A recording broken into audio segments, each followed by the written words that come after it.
everybody, and welcome back to the Burrow, your cozy little rabbit hole into the stories behind the sounds we think we know. Today, we're taking a hop through one of my favorite musical metamorphoses, how a soft-spoken wooden box became the electrified roar that helped define American identity. At the turn of the 20th century, mainstream American audiences were tuning in to classical concerts and the smooth voices of early radio crooners. But the real sparks, the ones that would ignite whole new genres, were simmering in black nightclubs, rural dance halls, and other vibrant, marginalized spaces that were typically ignored by polite society. Jazz, bluegrass, country swing, and blues were bursting with life, and the guitar was right there in the mix, even though it struggled to be heard. Because here's the truth. The acoustic guitar is intimate, delicate, and absolutely no match for a bustling dance band. Ever wonder why you've never seen classical guitars play in orchestras? Early jazz guitarists mostly kept time and harmony, supporting the background groove, while louder instruments like the saxophone and piano took the spotlight with all the solos. Imagine your favorite band today with the guitarist permanently benched. Crazy, right? But everything began to shift with the widespread adoption of the electric microphone around 1925. Suddenly, guitarists like Lonnie Johnson could step up to the mic and let their single-string solos shimmer in the spotlight. His recording from 1927, 688 Glide, is often cited as the first recorded jazz guitar solo, although Sylvester Weaver may have beaten him to the punch in 1923. Either way, the fuse was lit.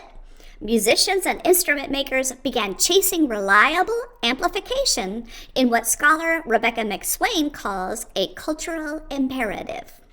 At the same time, Hawaiian music was sweeping the mainland, becoming all the rage by the 1930s.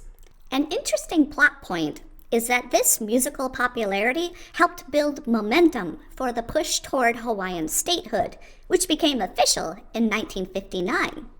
The shimmering sound of the Hawaiian lap steel guitar captivated audiences. And in 1932, Rickenbacker released the aluminum frying pan, an amplified lap steel that became an absolute sensation. And here's the fun part. Its design accidentally solved a huge problem. By resting on the player's lap, it reduced the feedback that plagued early amplified hollow body guitars. Clean amplification suddenly felt possible.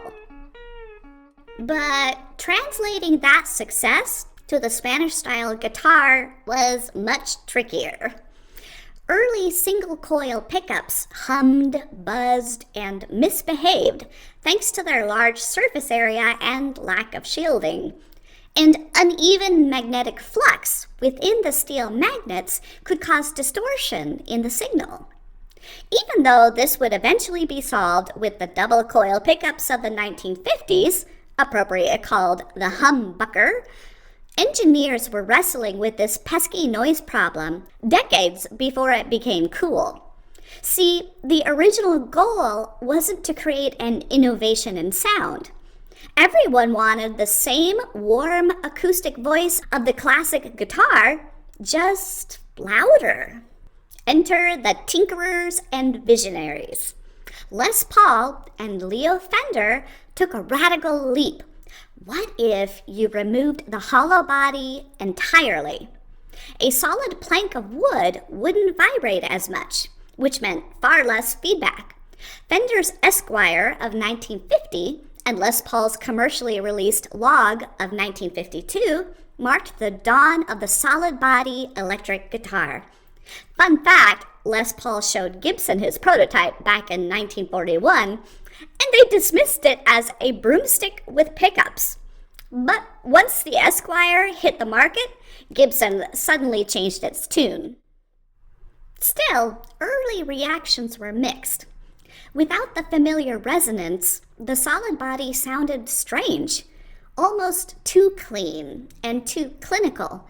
Many people weren't sure what to make of it. But on the fringes, something revolutionary was brewing. Artists like Guitar Slim, Junior Barnard, Gorey Carter, and Howlin' Wolf began leaning into the very sounds that engineers were trying to eliminate.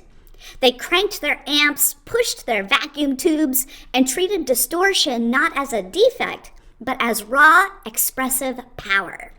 What had been a technological reverse salient, a flaw holding the system back, came to be seen instead as a creative breakthrough. By the late 1960s, the clean precision of solid body design and the wild energy of distortion collided in spectacular fashion. Jimi Hendrix's 1969 performance of the Star-Spangled Banner at Woodstock didn't just showcase virtuosity, it showed that electricity itself could be sculpted into radical meaning. The electric guitar had become a voice of protest, identity, and emotional truth. So why did the electric guitar become iconic while so many other electrified instruments faded away? Rebecca McSwain offers a powerful insight. When marginalized communities reinterpret a technological problem as an artistic opportunity, it often signals a society in flux. Distortion resonated so widely because it gave voice to modern lived experience. Gritty, loud, unpolished, and defiantly human. And as that sound, that message, spread across radios and record stores, more and more Americans heard themselves in it. The electric guitar's evolution wasn't just an engineering saga. It was a story of people's struggles, their ingenuity, and their refusal to stay quiet. Noise became music. The margins became mainstream. And the guitar became a symbol of identity that still shapes our sonic world. Thanks for hopping through history with me. It's a joy to explore how sound, culture, and creativity intertwine. Until next time, keep your ears open and your paws tapping. I'll see you again in the burrow.